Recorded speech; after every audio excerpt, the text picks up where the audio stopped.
Magdalene Adjili vit dans ce camp depuis 3 ans. Elle a fui son pays, le Cameroun, et la guerre civile qui sévit dans sa région anglophone, avec 3 fois rien.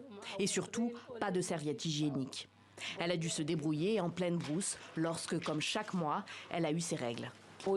J'utilisais des morceaux de tissu. Je coupais un bout de tissu, je le lavais, je le pliais, je le repliais pour qu'il soit un peu épais, comme une serviette, et ensuite je le mettais. Après utilisation, je le lavais à nouveau, je le faisais sécher pour l'utiliser encore et encore. Aujourd'hui encore, pour elle et pour toutes les Camerounaises réfugiées ici au Nigeria, avoir ces règles reste compliqué. Chacune reçoit 2600 naira, un peu moins de 6 € par mois du HCR. Et la priorité n'est pas à l'achat de serviettes hygiéniques. Alors certaines d'entre elles ont sorti leur machine à coudre. Il faut couper le tissu, l'ouvrir comme ça.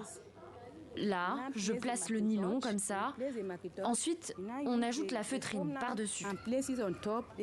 Ce matériau peut très bien absorber le flux.